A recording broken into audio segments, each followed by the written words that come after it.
ஒரு நல்ல படம் பண்ணணும், க்ளோஸ் டு த ஹார்ட்டாக ஒரு படம் பண்ணணுன்றது தான் ரொம்ப வருஷம் ஆசையாகவே இருந்தது. எல்லா ஆக்டர்ஸ்க்குமே அப்படி ஒரு ஆசை இருக்கும்னு நினைக்கிறேன். ஸோ அப்படி இருந்த படம் வந்து இன்றைக்கி மக்களுக்குமே ரொம்ப அவங்களோட ஹார்ட்டுக்கும் ரொம்ப க்ளோஸாக இருக்குன்றது தான் ஓகே, ரொம்ப அது சோல்ஃபுல் விக்ட்ரியாக தான் நான் பார்க்குறேன். ஏன்னா தேட்டரில் படம் நல்லபடியாக ஓடிடும் நம்பணும், ஓடிடியில் நல்ல ரிசப்ஷனுக்கு நம்பணும், ஓடிடியில் வந்ததுக்கப்புறமும் தேட்டரில் ஓடுன்றது நம்பலை.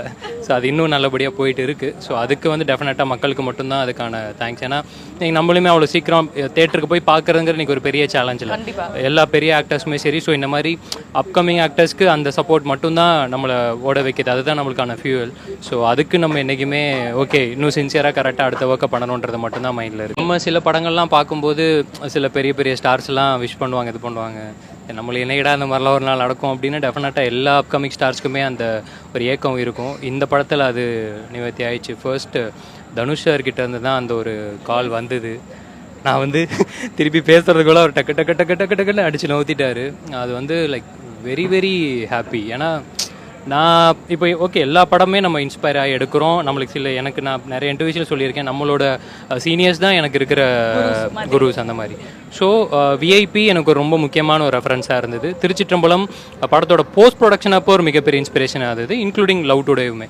ஸோ அப்படி இருக்கும்போது யாரெல்லாம் பார்த்து நம்ம வளர்ந்துருக்கோமோ, பர்டிகுலர் இந்த படத்துக்கு நான் யார்கிட்டலாம் ரெஃபரன்ஸாக நான் எடுத்திருக்கேனோ அவங்க கால் பண்ணி விஷ் பண்ணது பயங்கர ஹாப்பி. கார்த்தி சார் கால் பண்ணியிருந்தார், அதுவுமே எனக்கு அதுதான். ஏன்னா சார்கிட்ட நான் சொன்னேன், படத்தில் ஒரு முக்கியமான டைமில் வந்து நான் மகாலால் ஒரு சீன் ஒன்று வரும். ஒருத்தன் சும்மா நடந்து போவாப்புல, சார் வணக்கம் அப்படிவாப்புல, சூரியனை கலாய்ப்பார், இவனுக்கெல்லாம் இருக்கிற வணக்கம் வைக்கிறேன், டே குடும்பஸ்தண்டா அப்படின்னு சொல்லுவார்.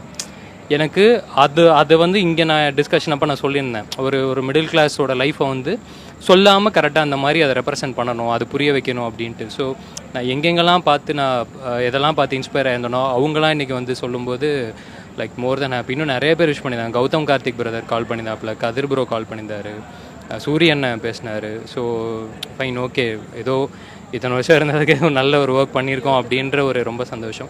இது தாண்டி பர்சனலாக சில ஃப்ரெண்ட்ஸ் லைக் யாருக்காக படம் எடுத்தோம் அப்படிங்கிறது எனக்கு ஒரு நல்ல ஒரு லைஃப் லெசனாக இது பார்க்குறேன் டாடாவை. அதுதான் எல்லாருக்குமா இருக்கணும்னு நினச்சோம். ரொம்ப கருத்தாக சொல்லிடாமல் அது கரெக்டாக இருக்கும்னு தான் நினச்சோம். அந்த மாதிரி நிறைய பேர்லாம் சொன்னாங்க. ஒரு 5-6 வருஷம் ஹஸ்பண்டுக்கிட்ட பேசாத ஒரு ஃப்ரெண்டு வந்து இந்த படம் பார்த்ததுக்கப்புறம் ஐ கால்டும் அண்ட் திருப்பி சேர்ந்துட்டோம் அந்த மாதிரிலாம் சொன்னாங்க. எனக்கு அதெல்லாம் ஃபைன், ஓகே. இது எல்லாத்தையுமே தாண்டி ஏதோ ஒரு விதத்தில் யாரோ ஒருத்தங்களுக்கு ஏதோ நல்லது நடந்திருக்குன்றது ஃபைன், ஹாப்பி. இவ்வளோ நல்ல நல்ல விஷயங்கள் நடந்துகிட்டே இருக்கு. ஐ திங்க் ஒரு ஷவர். ஐயோ ஏக கலாய்க்கிறீங்க, ஏகப்பட்ட பேர் அங்கே உள்ள. பாலாவும் இதே கலர் தான், மணியும் இதே கலர் தான். நான் ஆல்ரெடி சாக்லேட்லாம் கேட்டு வந்துட்டேன் அவங்க கிட்ட. நான் வரும்போது நீ வேட்டி சட்டையில இருந்த. வேற கேம்ஸ் வச்சிருப்பீங்களா? அந்த மாதிரி விளையாடலாம் ஜாலியா. ஏதாவது பாக்கெட்ல வச்சிருப்பீங்களா?